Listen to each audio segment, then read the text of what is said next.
नमस्कार दोस्तों, स्वागत है आपका इस YouTube channel Sarvan GS classes में। आज हम लोग चर्चा करेंगे दोस्तों गुलाम वंश के बारे में, किस प्रकार से हिंदुस्तान में वास्तविक रूप से इस्लामिक सत्ता की नींव पड़ी मोहम्मद गौरी के मृत्यु के बाद। इनके बारे में आज हम लोग चर्चा करेंगे। पिछले क्लास में हम लोग पढ़े थे किस प्रकार से मोहम्मद गौरी ने हिंदुस्तान के भूभाग को जीता, पृथ्वीराज चौहान को पराजित किया और हिंदुस्तान में जो है उसने जो है अपने गुलाम मतलब उसका जो गुलाम था कुतुबुद्दीन ऐबक, उनको बैठा करके वो वापस चले गए। फिर वो जो है कि आए थे, लेकिन उनको जाने के क्रम में वो रास्ते में घायल हो गए और उनके बाद उनकी मृत्यु हो गई। जब मोहम्मद गौरी की मृत्यु हो गई तो उनके बाद जो है हिंदुस्तान में किस तरीके से गुलाम वंश की नींव पड़ा, ठीक है, कई प्रकार से राजनीतिक कंडीशन बना रहा, इनके बारे में हम लोग चर्चा करेंगे। और आज हम लोग चर्चा करेंगे गुलाम वंश के बारे में, ठीक है। तो देखिए स्थिति को समझिए, हुआ क्या था उस समय। देखिए थोड़ा सा पहले हम लोग मैप को देख लें। ये आपका पाकिस्तान है, ठीक है, वर्तमान में, उस समय तो नहीं था, ठीक है। और ये आपका अफगानिस्तान है, ठीक है। अफगानिस्तान में आपका यहाँ पे पड़ता है गजनी, यहाँ आपका पड़ता है गजनी, ठीक है। और कहा जाता है कि गजनी में जब उनकी मृत्यु हुई मोहम्मद गौरी की, ठीक है, तो मोहम्मद गौरी का मृत्यु हुआ तो उनके समय में ये गजनी उन्हीं का साम्राज्य में था। उसके बाद इन क्षेत्रों को उसने जीता, इन क्षेत्रों को उसने जीता, इन क्षेत्रों को भी उसने जीता, ठीक है। यहाँ पे आपका चौहान वंश था, इसको भी पराजित किया, ठीक है। गहरवाल वंश के राजा पृथ्वीराज जयचंद को भी पराजित किया, ठीक है। गहरवाल वंश के राजा को भी पराजित किया, यानी इन क्षेत्रों को उसने जीता। जब उनकी मोहम्मद गौरी की, ठीक है, यहाँ पे कौन था, मोहम्मद गौरी, ठीक है। और मोहम्मद गौरी की मृत्यु कब हो गई, तो 1206 ईस्वी में उनकी मृत्यु हो गई।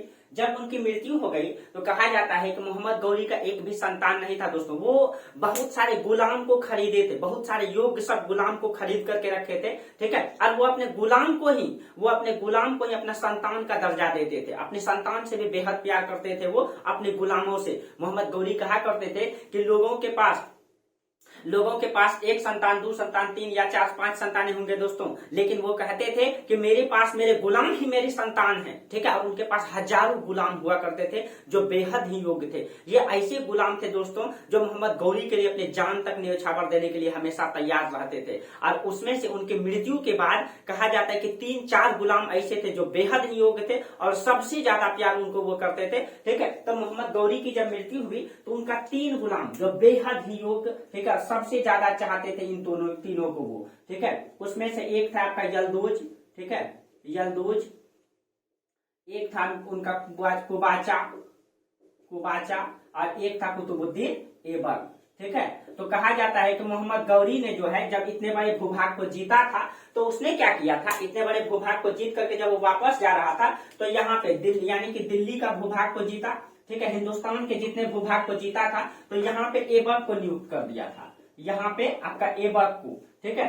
काबुल, कंधार, मुल्तान का इस इलाका में जो है किसको नियुक्त कर दिया था, मतलब यहाँ पे कुबाचा को, ठीक है, कुबाचा को। और गजनी में किसको रहने दिया, यहाँ पे गजनी में रहने दिया यल्दूज को, ठीक है, यल्दूज को। ये स्थिति बनी रही, ठीक है। लेकिन जब मोहम्मद गौरी थे ये कंडीशन था। जब मोहम्मद गौरी की मृत्यु हुई, ठीक है, मोहम्मद गौरी की जब मृत्यु हुई तो सब जो है अपने आप को स्वतंत्र शासक घोषित कर दिए, ठीक है। लेकिन कहा जाता है कि मोहम्मद गौरी ने यल्दूज को अपना उत्तराधिकारी घोषित किया था, यानी गजनी साम्राज्य का संस्था मतलब उत्तराधिकारी यल्दूज को घोषित किया था। लेकिन जैसे मोहम्मद गौरी की मृत्यु हुई तो कुबाचा जो है यहाँ पे था, इन क्षेत्रों को जो है अपने आप के स्वतंत्र शासक घोषित कर लिए। कुतुबुद्दीन ऐबक हिंदुस्तान का जितना भूभाग को गौरी ने जीता था उतने बड़े भूभाग में अपने आप को स्वतंत्र घोषित कर दिए, ठीक है। और जबकि यल्दूज जो है पूरे गजनी साम्राज्य का जो है कि शासक मानते हैं अपने आप को, यानी कि हिंदुस्तान भी ये अपने आप को मानते हैं कि ये सारे क्षेत्र मेरा है, ठीक है। और इसी बात को लेकर के तीनों में संघर्ष हुआ। लेकिन ऐबक ने जो हिंदुस्तान में सत्ता की नींव डाली, ठीक है, हिंदुस्तान में चूंकि ऐबक मोहम्मद गौरी का गुलाम था इसीलिए हिंदुस्तान में इसने एक नए वंश की नींव डाली जिसको कहते हैं गुलाम वंश, ठीक है। तो इनका राजनीतिक कंडीशन को समझते हैं दोस्तों, किस प्रकार से कुतुबुद्दीन ऐबक ने गुलाम वंश की नींव डाली, ठीक है। इनको थोड़ा सा समझिए, ठीक है। तो अगर हिंदुस्तान में और इसने जो है इस्लाम धर्म की वास्तविक सत्ता की नींव डाली हिंदुस्तान में, ठीक है। तो चलिए हम लोग आज गुलाम वंश को पढ़ते हैं और इन सभी समस्याओं को, यानी कि जैसे ऐबक जो है हिंदुस्तान के भूभाग को, ठीक है, अपना वास्तविक उत्तराधिकारी मानेगा हिंदुस्तान के भूभाग पर, तो कहीं कुबाचा भी इसमें मतलब कि अपना टांग अड़ाएंगे, और ये यलदूज अपने आप को जो है कि मोहम्मद गौरी के उत्तराधिकारी समझते हैं, तो ये भी टांग अड़ाएंगे, और इन तीनों में संघर्ष भी दिखाई देगा। ठीक है, तो चलिए गुलाम वंश के साथ साथ हम लोग संघर्ष को भी पढ़ते हैं। ठीक है, चलिए देखिए, तो गुलाम वंश का अगर हम संस्थापक का अगर बात करें, ठीक है, तो कुतुबुद्दीन ऐबक संस्थापक, लेकिन वास्तविक संस्थापक दोस्तों इल्तुतमिश हो जाएगा। ठीक है, अभी इन सब के बारे में हम चर्चा करेंगे। ऐबक, तो इसको पूरा नाम लिखेगा, इनका पूरा नाम था कुतुबुद्दीन ऐबक, कुतुबुद्दीन ऐबक। और ये कुतुबुद्दीन ऐबक दोस्तों यही जो है जो चंदावड़ के युद्ध में जो है मोहम्मद गौरी को विजय हासिल करने में बहुत बड़ा योगदान दिया था, इसीलिए इसको हिंदुस्तान का भूभाग का उत्तराधिकारी बना दिया था वो। ठीक है, अब देखिए कुतुबुद्दीन ऐबक है और इनकी स्थापना 1206 में हुई। देखिए अब जो है दोस्तों, जैसे ही मोहम्मद गौरी की मृत्यु हुई उसके बाद इसने गुलाम वंश की नींव डाली। अब दिल्ली को केंद्र मान के इसमें 5 वंशज शासन करेंगे, तो हम पहले उसको लिख दें। ठीक है, फिर तो इसमें आपका एक हो जाएगा गुलाम वंश, पहले आप लोग लिख लीजिए इसमें। अब दिल्ली को केंद्र मान के अब इस्लामिक सत्ता की नींव पड़ेगी, और इस सत्ता में 5 राजवंश का उदय होगा। अब सबसे पहले उसमें आपका गुलाम वंश, इसमें आपका गुलाम वंश, और ये चलेगा आपका 1206 से लेकर के 1206 से 1290 तक। गुलाम वंश के बाद आपका आएगा खिलजी वंश, और ये आपका 1290 से लेकर के 1320 ईस्वी तक चलेगा। उसके बाद तुगलक वंश 1320 से लेकर के 1414 तक ये चलेगा। ठीक है, 1414 तक तुगलक वंश। उसके बाद सैयद वंश, ये आपका 1414 से लेकर के 1451 तक ये चलेगा। ठीक है, अब उसके बाद आ जाएगा आपका लोधी वंश। ठीक है, और ये चलेगा 1451 से लेकर के 1526 ईस्वी तक। और इसी में लोधी वंश में अंतिम शासक आएंगे इब्राहिम लोधी, उसको पराजित करेंगे तुर्की मुगल, और बाबर जो है वहां पे मुगल वंश की नींव डालेंगे। तो पहले हमको इसको पढ़ना है। ठीक है, और उसमें भी सबसे पहले हम किसको पढ़ेंगे, गुलाम वंश को।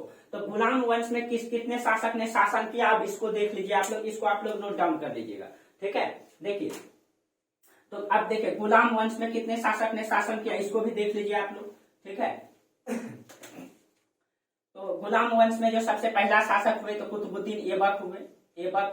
और ये बहुत ज्यादा दिनों तक शासन नहीं कर पाए, 1206 से लेकर के 1210 ईस्वी तक। और ऐबक के बाद इनका पुत्र शासक बना आराम शाह। ठीक है, आराम शाह, और इनका शासनकाल 1210 से लेकर के 11 तक रहा, 2-4 महीना ही रह पाए थे। और आराम शाह के बाद बने इल्तुतमिश।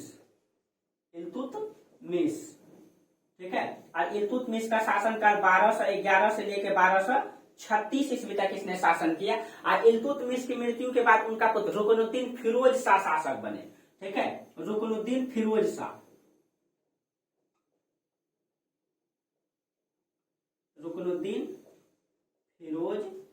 शाह शासक बने। और ये 1236 में ही खत्म हो गए। ठीक है, और इनके बाद इल्तुतमिश की पुत्री शासिका बनी रजिया सुल्तान, और आपको पता है ये भारत की पहली महिला शासिका है, सुल्तान। ठीक है, 1236 से लेकर के 1240 ईस्वी तक ये शासन की। ठीक है, और रजिया सुल्तान के बाद जो है बहराम शाह शासक बने 40 से 42। इसके बाद जो है बहराम शाह 1240 से 42 तक, 40 से 42। ठीक, अब देखिए, अब इधर लिखते हैं, बहराम शाह के बाद जो शासक बने अलाउद्दीन महसूद शाह। ठीक है, अलाउद्दीन महसूद शाह।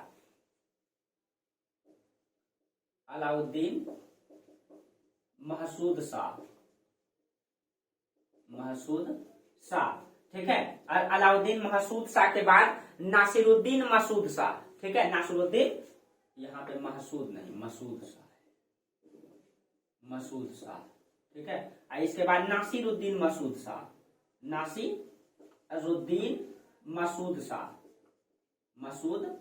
ये सब बिल्कुल अयोग्य शासक थे, और इन्हीं सब का फायदा उठाएगा कौन, अलाउद्दीन गयासुद्दीन बलबन। ठीक है, गयासुद्दीन बलबन आपको पता है दोस्तों, इसने रक्त और लोह की नीति लागू किया था। ठीक है, बहुत ही क्रूर शासक था गयासुद्दीन बलबन। इसके बारे में चर्चा करेंगे आप लोगों को।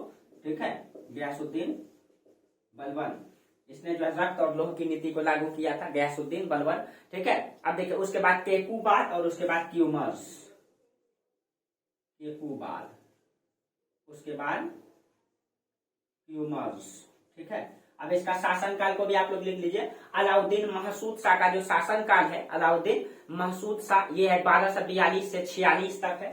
ठीक है, ये 1242 से लेके 46 तक है, ये 1246 से लेके 65 तक है। ठीक है, और गयासुद्दीन बलबन जो है 1265 से लेके 1287 तक है, 1265 से 87 तक है बलबन का शासनकाल। 87 से 90 केकूबाद।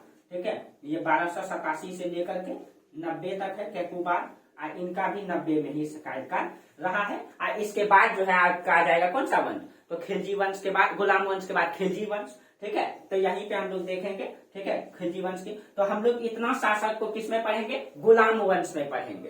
ठीक है, गुलाम वंश में पढ़ेगा। गुलाम वंश का संस्थापक कौन रहे, कुतुबुद्दीन ऐबक, लेकिन वास्तविक संस्थापक बोलेंगे तो इल्तुतमिश। ठीक है, तो आप लोगों को बोले थे कि जो मतलब वास्तविक संस्थापक कौन होते हैं, जो अस्थायी सेना का गठन करे, जो अस्थायी कर शासन की व्यवस्था को करे। ठीक है, जो अस्थायी मतलब राजस्व व्यवस्था को संचालित करे, भू राजस्व सिस्टम को निर्धारित करे, राजधानी को स्थापित कर दे। ठीक है, तो उनको हम लोग वास्तविक संस्थापक कहेंगे।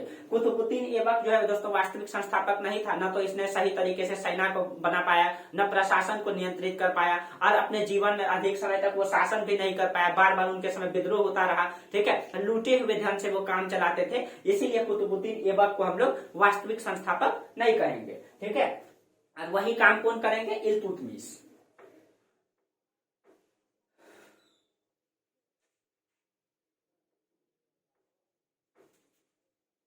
देखिए अब कुतुबुद्दीन ऐबक, देखिए दोस्तों इतिहास से हम सीख सकते हैं। ठीक है, आपकी योग्यता ही आपकी पहचान है, आपकी शिक्षा ही आपकी पहचान है। ठीक है, आपके पास सबसे बड़ी पूंजी है तो वो शिक्षा ही है। ठीक है, और यहाँ पे भी वही चीजें दिखाई देता है दोस्तों। कहा जाता है कुतुबुद्दीन ऐबक के बारे में अगर हम बात करें, ठीक है, पहले इसका नाम का अर्थ क्या होता है, देखिए इसके आगे लगा हुआ है दोस्तों ए का मतलब होता है चंद्रमा, ए का मतलब होता है चंद्रमा, और बक का मतलब होता है स्वामी, स्वामी, यानी इसका नाम का अर्थ क्या आता है, चंद्रमा का स्वामी, चंद्रमा का स्वामी इसका नाम का अर्थ आता है। ठीक है, चंद्रमा का स्वामी। लेकिन दुर्भाग्य है दोस्तों, और दुर्भाग्य ही सौभाग्य में बदलता है, आप लोगों को पता ही है। ठीक है, इनका जन्म जो है तुर्किस्तान के एक गरीब परिवार में हुआ था। ठीक है, इनके माता पिता तुर्किस्तान के ही रहने वाले थे, तो इनका जन्म जो है तुर्किस्तान में हुआ था।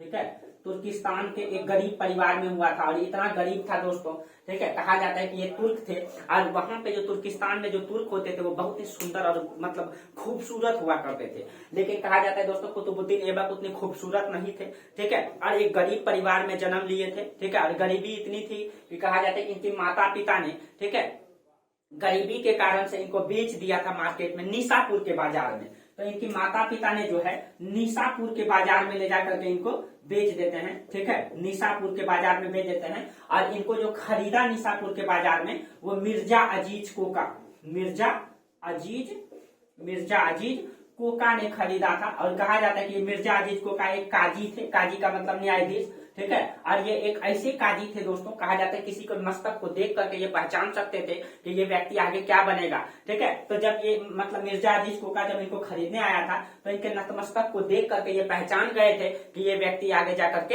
एक बड़े व्यक्ति बनेंगे, एक साम्राज्य का संस्थापक बनेंगे। ठीक है, कहीं कहीं देखिए दोस्तों योग्यताएं जो होती है ना, वो लोग एक दूसरे को देख के पहचान जाता है। ठीक है, जिस प्रकार से बाबर ने, ठीक है, शेरशाह सूरी के मस्तक को देख के पहचान गया था कि ये व्यक्ति आगे क्या बनेगा, विद्रोही बनेगा। ठीक है, और वो चीजें शेरशाह सूरी में था भी दोस्तों न। शेरशाह सूरी ने क्या बोला था, अगर जिंदगी ने एक बार मुझे मौका दिया तो मैं तुम्हें हिंदुस्तान से जरूर खदेड़ूंगा। ठीक है, और कहीं कहीं हुमायूं को जो है 10 साल बाहर रहना पड़ा, और उस समय शेरशाह सूरी ही ताकतवर साम्राज्य स्थापित किया, सूरवंश न, जो आगे हम लोग पढ़ेंगे। तो ये चीजें होती है दोस्तों। ठीक है, योग्यता ही लोगों की पहचान होती है। तो मिर्जा अजीज कोका ने खरीदा, कहा जाता है दोस्तों, क्योंकि ये समझ चुका था कि ऐबक जो है बेहद ही योग्य है। ठीक है, और इसके नतमस्तक में जो है एक मतलब बड़ी प्रवृत्ति दिखाई देती है, इस कारण से इसको खरीद लेता है। और उसके बाद जो है खरीद लेता है तो कहा जाता है उसके बाद मिर्जा अजीज कोका की मृत्यु हो जाती है। जब मिर्जा अजीज कोका की मृत्यु हो जाती है, मिर्जा अजीज कोका के बेटों ने जो है, ठीक है, ऐबक को लाता है गजनी के मार्केट में बेचने के लिए। ठीक है, गजनी के मार्केट में लाता है, जहां पे बहुत सारे गुलाम को जो है बेचने के लिए लाया जाता था, गुलामों का मार्केट लगता था और गजनी के मार्केट में लाता है, ठीक है, तो वहां पे इनको मोहम्मद गौरी खरीद लेते हैं, ठीक है, और बढ़ा चढ़ा करके दाम लगाया जाता है, फिर भी गौरी इनको खरीद लेते हैं और गौरी खरीद करके इनसे बेहद खुश हुए थे, बेहद खुश हुए, ठीक है, क्योंकि ये बहुत ही योग्य था दोस्तों, ठीक है, बहुत ही योग्य था, ठीक है। और इतिहासकार निजामुद्दीन सिराज हैं, ये कहते हैं कि मतलब कि मतलब इनका जो एक हाथ है, कुतुबुद्दीन का एक हाथ जो है, ठीक है, उनकी एक हाथ की जो अंगुलियां है वो टूटी हुई थी, इसी कारण से इसका एक नाम है एबशेकर, एबशेकर, ठीक है। निजामुद्दीन सिराज ने कहा है कि एबक का जो एक हाथ है उसकी अंगुली टूटी हुई थी, ठीक है, अंगुली टूटी हुई थी, इसी कारण से इसका एक और नाम दिया गया, एबशेकर नाम दिया गया है, एबशेकर। एक शेकल का मतलब होता है दोस्तों मतलब हाथ का लूला, ठीक है, हाथ का लूला होता है, ठीक है, एबक। तो इस प्रकार से देखिए दोस्तों, एबक का और कई सारा नाम अभी बताएंगे। तो जब मोहम्मद गौरी इसको खरीद करके लाता है, ये बेहद ही योग्य गुलाम था, ठीक है, और मतलब कि एबक ने जो है इसके साम्राज्य में बेहद ही योगदान दिया, गौरी के मतलब गौरी के को जो जिताने में उसने योगदान दिया था, उनके सारे क्षेत्रों को, जितना क्षेत्र को गौरी ने जीता था, ठीक है, उन सारे क्षेत्रों को जिताने में उसका मतलब गुलाम का ही बेहद योगदान था, ठीक है। और इसी कारण से उसमें से आपका एक योगदान एबक का भी था, जो चंदावत के युद्ध को जिताता है, ठीक है। तो कहा जाता है कि जब गौरी मतलब जब खरीद के लाए इनको, ठीक है, ये बहुत योगदान दिए, ठीक है, तो इसी ने आगे जाकर के जो है क्या गुलाम वंश की नींव डाले। तो पहले हम एबक के बारे में चर्चा कर लेते हैं, फिर किस प्रकार से इसने अपना पद को बढ़ाया, ठीक है। तो एक गुलाम भी दोस्तों बेहद बेहतर कर सकता है, ठीक है, वो गुलाम दोस्तों जिसको खाने नहीं मिलता है, अपने भोजन पेट पालने के लिए लोगों के पास बेच दिया जाता है उनको, लेकिन फिर भी उसकी योग्यता, अगर आपके पास योग्यताएं हैं दोस्तों, तो संसार की धरती के किसी भी कोने में आप खड़े हो जाएंगे तो आपकी योग्यता ही आपकी पहचान बन जाएगी, ठीक है। ये चीजें अपने जीवन में याद रखिएगा, ठीक है। तो इसलिए कहते हैं दोस्तों, शिक्षा मजबूती से ग्रहण कीजिए, गहराई से ग्रहण कीजिए, ठीक है, तो कहीं कहीं संसार में कहीं कहीं सेटल जरूर हो जाएंगे, ठीक है। तो वही चीज है, एबक एक गुलाम था दोस्तों, लेकिन इसने हिंदुस्तान में एक नए वंश की नींव डाली, गुलाम वंश की, ठीक है। तो हर व्यक्ति के अंतर्गत कुछ न कुछ गुण होता है दोस्तों, बस उसको निखारने की जरूरत है, उसे पहचानने की जरूरत है कि मेरे अंदर क्या गुण है, हम क्या कर सकते हैं, ठीक है, तो फिर आदमी कुछ भी कर जाएगा, ठीक है, कुछ भी कर जाएगा। तो देखिए, तो एबक को, और जब एबक ने जो है गुलाम वंश की नींव डाला था दोस्तों, इसको लाख बख्श भी कहा जाता है, इसका अन्य नाम लिख लीजिए आप लोग, लाख बख्श, इसको जो है लाख बख्श भी कहा जाता है। लाख बख्श इसको इसलिए कहा जाता है दोस्तों, कहा जाता है ये गरीब परिवार से था, ठीक है, और जब ये शासक बना तो ये लाखों का दान दिया करता था, इसी कारण से इसको लाख बख्श कहा जाता है। इसको कुरान ख्वां भी कहा जाता है, ठीक है, एबक का और नाम है कुरान ख्वां, कुरान ख्वां, ठीक है, कुरान ख्वां इसको इसलिए कहा जाता है इसको मुखजबानी जो है कुरान, पूरा कुरान याद था, इसीलिए इसको कुरान ख्वां कहा जाता है, ठीक है। और जब गौरी को मतलब गौरी जब इनको लाया था तो इसको दो उपाधि दिया था, एक मलिक का और एक सिपा सालार का, ठीक है। तो गौरी ने इसको कौन कौन सा उपाधि दिया था, एक तो मलिक की उपाधि दिया, और एक सिपा सालार, ठीक है, सिपा सालार की उपाधि दिया, दो उपाधि उनको गौरी ने दिया था, ध्यान में रखेगा। और इसका एक और नाम है दोस्तों पील बख्श, ठीक है, कहा जाता है हाथियों के दान ये किया करते थे, इसीलिए इनको पील बख्श कहा जाता है, पील बख्श, ये हाथी को दान दिया करते थे, और हाथी को दान देने के कारण इसको पील बख्श भी कहा जाता है, ठीक है। और गौरी इसको जो है कि खरीद के जब लाया, इसको आमीर ए आखूर का पद दिया था, पहली बार इसको घुड़सवार सेना का प्रमुख बनाया, यानी गौरी जब इसको खरीद के लाया तो इसको कौन सा पद दिया, आमीर ए आखूर, इसका मतलब होता है घुड़सवार सेना का प्रमुख, ठीक है, घुड़सवार सेना का ये सबसे पहले प्रमुख बना दोस्तों। तो ईमानदारी कहते हैं ना दोस्तों, आप किसी भी क्षेत्र में रहें, अगर ईमानदारी पूर्वक अगर उसी क्षेत्र में आप काम करेंगे तो कहीं कहीं वही ईमानदारी आपको एक न एक दिन प्रमोशन कराते कराते एक उच्च स्थान तक लेकर के जाता है। तो वही चीजें जो है मोहम्मद गौरी में दिखाई देता है दोस्तों। एक गुलाम था लेकिन अपनी योग्यता से, अपने नतमस्तक की पहचान से, ये ठीक है, ये मोहम्मद गौरी के हाथों में आता है, अपने कर्तव्य से ये गौरी के यहाँ अमीर याकूर यानी घुड़सवार सेना का प्रमुख बनता है, और यहाँ पे अपनी ईमानदारी से काम करके, अपनी निष्ठा पूर्वक काम करके एक समय उनका इतना चाहता बन जाता है, वो अपने पुत्र से भी ज्यादा, एक शासक अपने पुत्र से भी ज्यादा गौरी को मानने लगता है, ठीक है। तो कहते हैं ना आपकी योग्यता ही आपकी पहचान है, ठीक है। उसके बाद कहा जाता है पद दिया, उसके बाद आगे चल करके इसको जो है मलिक और सिपासालार का पद दिया, ठीक है, सिपासालार का पद दिया, ठीक है। और ये इन सभी गुलामों को ये बहुत चाहते थे दोस्तों, इसी कारण से, ठीक है। अब देखिए जब गौरी, अब आप लोग समझिए, अब इस तरीके से गौरी के समय जो है ये इस तरीके से पोस्ट पाते गए, ठीक है। और एक समय जब गौरी की मृत्यु हुई तो उनको जो है हिंदुस्तान में बैठा दिया गया। और हिंदुस्तान में जब गौरी को ऐबक को बैठा दिया गया तो उस समय जो है गजनी में कौन रह गया, तो गजनी में ये हो गया आपका यल्दोज, ठीक है। यहाँ कुबाचा और यहाँ ऐबक। अब देखिए क्या समस्या होता है।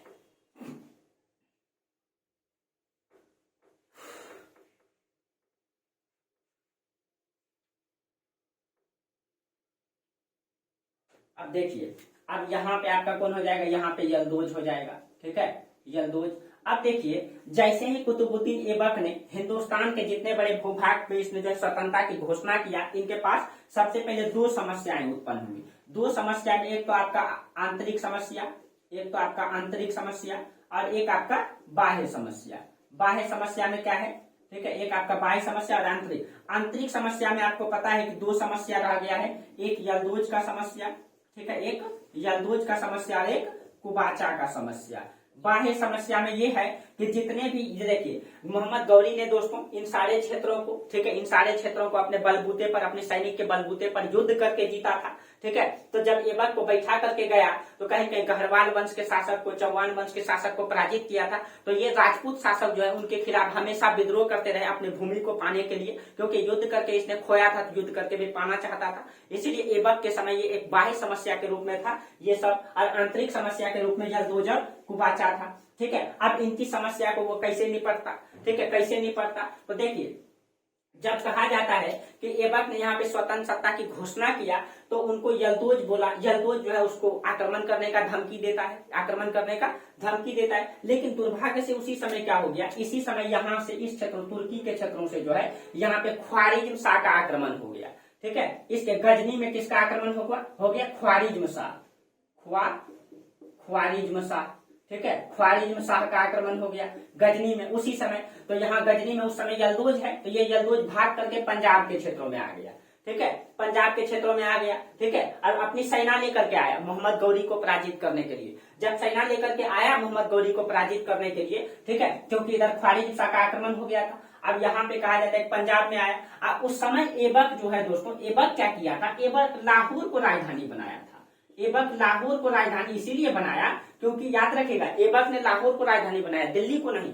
लाहौर को इसलिए बनाया था क्योंकि हिंदुस्तान में जितना भी आक्रमण हुआ ये इसी क्षेत्रों से हुआ है। और ये बात ये भी जानते थे कि आक्रमण इधर से होगा, इसीलिए वो मुंह को ही छेक लिए कि जैसे आएंगे तो वहां पे हमसे पहले टकराना पड़ेगा, इसीलिए लाहौर को राजधानी बनाया। और ये जैसे भाग करके इधर से ये गजनी से पंजाब आए तो यहीं पे इनका सामना इनसे होगा। और कहा जाता है कि यल्दोज और ऐबक के बीच में यहाँ संघर्ष होता है। संघर्ष जब हुआ तो इसमें कहा जाता है कि यल्दोज इसमें पराजित हो गए।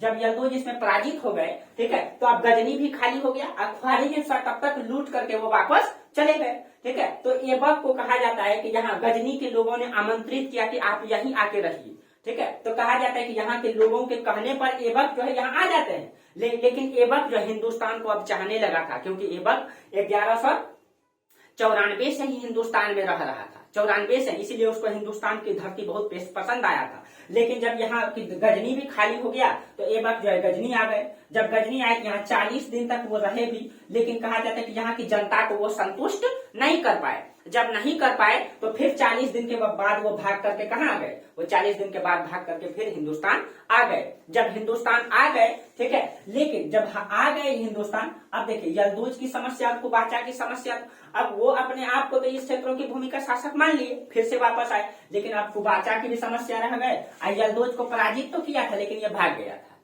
तो अब इन दोनों की समस्या रह गया। तो इसको समेटने के लिए ऐबक ने क्या किया, अब देखिएगा, ऐबक ने वही इतिहास को दोहराया। दोस्तों कहते हैं इतिहास एक बार नहीं 1000 बार दोहराता है, ठीक है। यहाँ भी इतिहास दोहराया और वही चीजों को आप याद कीजिए। जब हर्यक वंश पढ़ाए थे तो हर्यक वंश के शासक बिंबिसार ने 500 विवाह किया था, सिर्फ और सिर्फ अपने राजनीतिक विस्तार करने के लिए, ठीक है। उनको पता भी नहीं होगा 500 पत्नी में मेरा कौन सा है, ठीक है। बस उसने सिर्फ और सिर्फ राजनीतिक विस्तार करने के लिए ऐसा किया था, ठीक है। शादी कर लेते थे और उनसे दहेज में वो क्षेत्र को ले लेते थे और वो क्षेत्र तो उनका विरोधी होगा नहीं, ठीक है। अब बाकी एक बार पत्नी के साथ रह गए, फिर उसके बाद तुम अपना रहो हम अपना रहते हैं, खाना पीना मिलता रहेगा, ठीक है। ये सिस्टम चला, ठीक है, क्योंकि राजनीतिक विस्तार करना था दोस्तों। राजनीतिक विस्तार करने के लिए इतिहास कई बार दोहराया है, ठीक है। तो यहाँ भी इसने वैवाहिक संबंध को मतलब अपनाया। उसने क्या किया, ऐबक ने क्या किया, इन सभी से निपटने के लिए यल्दोज से जो है क्या किए, पहले देखिए, पहले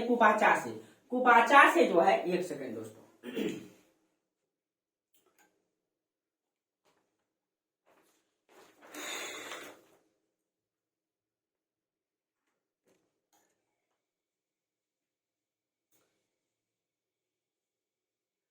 देखिए कुबाचा से वो अपने बहन का विवाह कर दिए,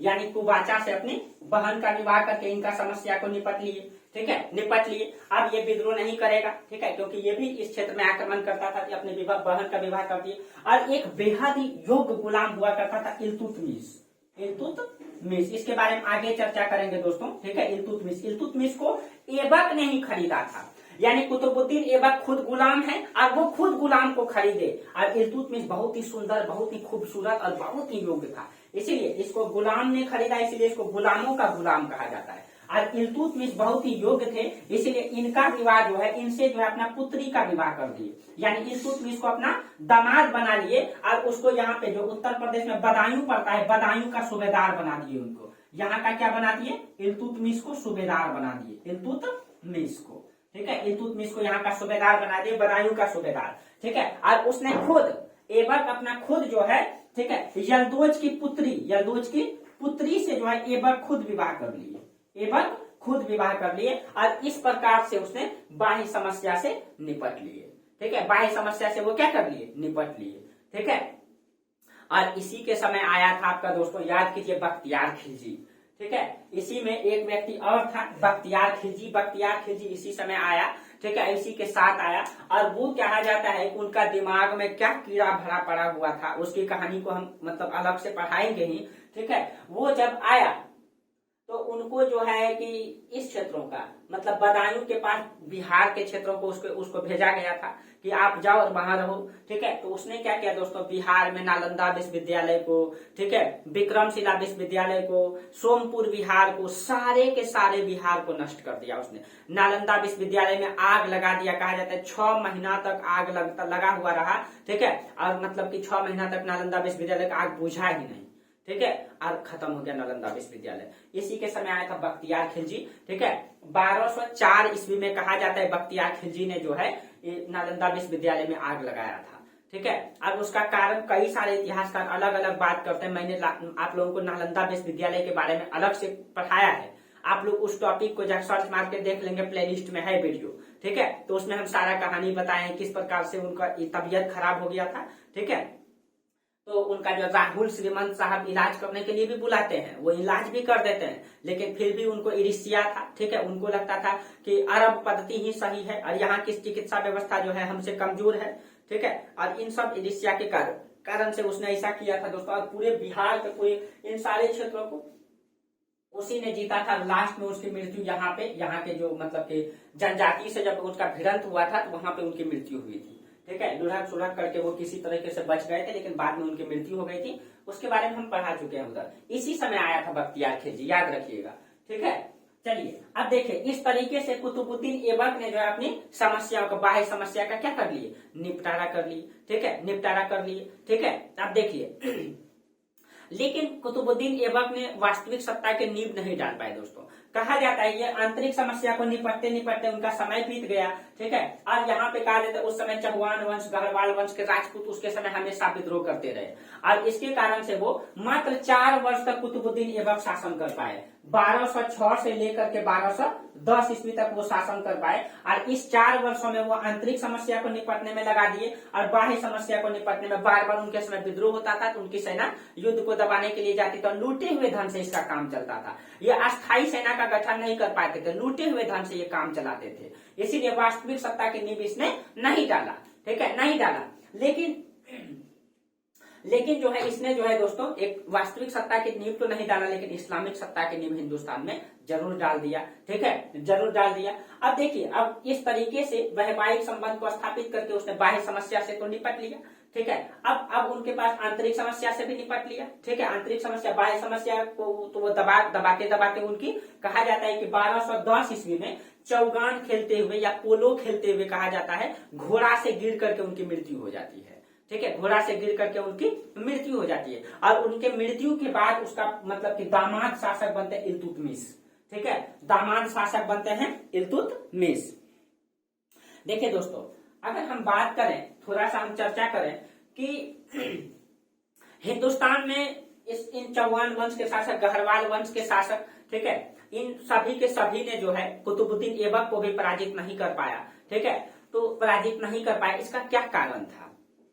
अगर ये बात कहा जाए कि क्या हिंदुस्तान की सत्ता कमजोर थी और मोहम्मद गौरी की सत्ता मजबूत थी, इसी कारण से मोहम्मद गौरी ने हिंदुस्तान को जीता, तो आप लोगों का तर्क क्या हुआ, क्या होगा? ठीक है, क्या होगा कि इसने जो है चंदावर के युद्ध में पृथ्वीराज गहरवाल वंश के शासक जयचंद को भी पराजित किए। ठीक है, चौहान वंश के शासक पृथ्वीराज चौहान को भी पराजित किया। ठीक है, इसका क्या कारण था? क्या गौरी बेहद योग्य था? हिंदुस्तान के शासक कमजोर थे? ठीक है, ऐसा नहीं है दोस्तों। इसके बारे में कई सारे इतिहासकार ने जो है तर्क भी दिया है। एक इतिहासकार है हसन निजामी, इसका पुस्तक है ताजुल मासीर। ठीक है, हसन निजामी का पुस्तक है ताजुल मासीर, हसन निजामी, इनका पुस्तक है ताजुल मासीर।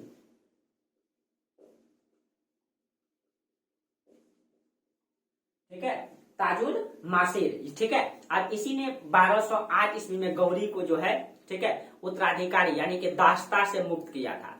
ठीक है, पहले क्या होता था दोस्तों, लोग दास्ता से मुक्त होता था। ठीक है, जब दास्ता से मुक्त होता था कोई, तो मतलब कि वो अमीर वर्गों में जाता था। यानी कि आपको पता है कि कुतुबुद्दीन ऐबक जो है गौरी का गुलाम था, दास था। ठीक है, तो कहा जाता है कि जब दास्ता से कोई मुक्त होता था ना, तो वो अमीर वर्गों में जाता था और अमीर वर्गों में जाने के लिए कई सारा मतलब की योग्यता को प्रदर्शित करना पड़ता था दोस्तों। ठीक है, तो यही हसन निजामी ने ही, ठीक है, 1208 ईस्वी में ऐबक को दास्ता से मुक्त किया था।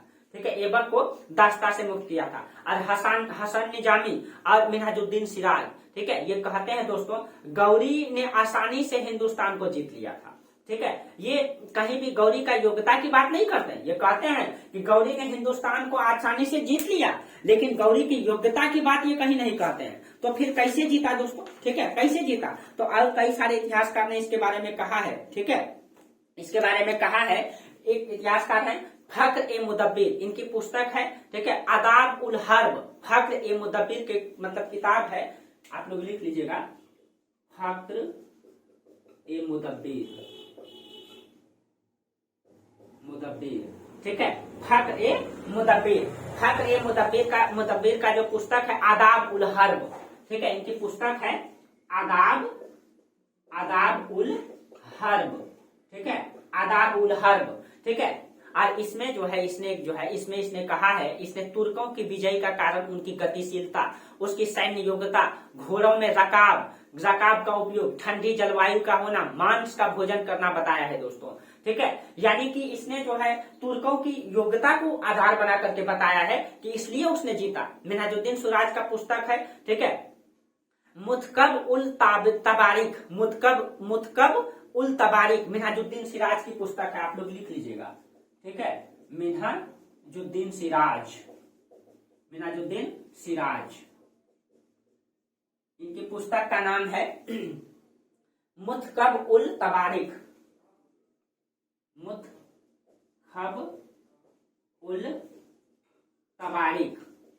ठीक है, मुतकब उल तबारिक। ठीक है, और इसमें मतलब इसी में इसने भी कहा है इसके बारे में। ठीक है, और इसने एक व्यक्ति है सरदेसाई, ठीक है, सरदेसाई ने कहा है कि इस्लाम का समतामूलक होना, भाईचारे का होना, नशे से दूर होना ही उसका जीत का कारण है।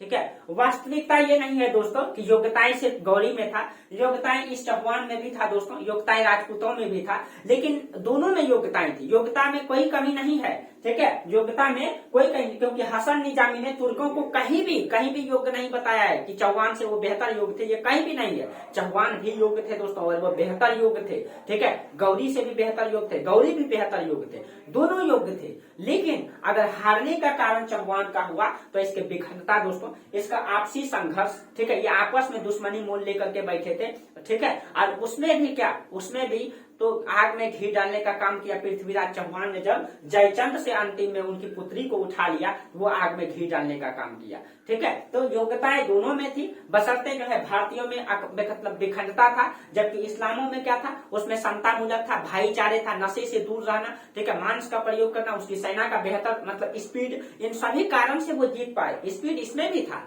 लेकिन इसमें टूटने का कारण रहा तो विखंडता रहा। ठीक है, इस कारण से जो है वो जीत पाए। ठीक है, तो ऐबक की मृत्यु जो है दोस्तों मतलब चौगान खेलते हुए या पोलो खेलते हुए 1210 ईस्वी में हो गया। ठीक है, और उसने आपको पिछले क्लास में बताए थे कुतुबुद्दीन मतलब ऐबक ने जो है कुब्बतुल इस्लाम मस्जिद का निर्माण किया, 2.5 दिन का झोपड़ा बनाया। ठीक है, और इसके मृत्यु के बाद इसका पुत्र आराम सा शासक बना, लेकिन आराम सा ज्यादा दिन तक नहीं रह पाए, और उसके बाद इल्तुतमिश शासक बना। तो इल्तुतमिश के बारे में कल चर्चा करेंगे। ठीक है, लेकिन ऐबक के दरबार में 2 विद्वान रहते थे, आप लोग लिख लीजिएगा, हसन निजामी जिसका पुस्तक है ताजुल मासीर। ठीक है, ऐबक के दरबारी कवि जो हैं हसन निजामी जिनकी पुस्तक ताजुल मासीर, और दूसरा फक्र ए मुदब्बिर जिनका पुस्तक आदाबुल हर्ब। ठीक है, ये आप लोगों को ध्यान में रखना है। ठीक है, तो चलिए आज हम लोग कुतुबुद्दीन ऐबक की चर्चा करेंगे, कल हम लोग इल्तुतमिश के बारे में चर्चा करेंगे। ठीक है, तो चलिए आज यहीं तक रहने दीजिए दोस्तों। ठीक है, और आप लोगों को मेरा क्लास अगर बेहतर लगता है तो आप लोग लाइक कीजिए, ठीक है, शेयर कीजिए, सब्सक्राइब कीजिए चैनल को। ठीक है, और आप लोगों के लिए मैं पूरा फ्री क्लास दूंगा। ठीक है, कहीं भी ड्रॉप नहीं करेंगे, एकदम कंटिन्यू क्लास, फ्री क्लास। ठीक है, और आप लोग अगर इसका नोट्स बना लेंगे, ठीक है, तो आप लोग यूपीएससी का भी एग्जाम दीजिएगा, कहीं दिक्कत नहीं होगा, बेसिक रूप से हिस्ट्री की जानकारी भी हो जाएगी। ठीक है, कोई भी लोग मेरा हिस्ट्री को पढ़ सकते हैं, कॉमन तरीके से सारा क्लियर हो जाएगा आपका। ठीक है, आप कहीं कोई भी आप जानकारी हासिल करना चाहते हैं फिर भी इतिहास को पढ़िए। ठीक है, कोई भी लोग इतिहास को पढ़ सकते हैं मेरा। ठीक है, बेसिक से लेकर के अंत तक। चलिए तो आज यहीं तक रहने दीजिए दोस्तों, फिर हम लोग अगले क्लास में चर्चा करेंगे। तब तक के लिए आप लोगों को बहुत बहुत धन्यवाद। Thank you.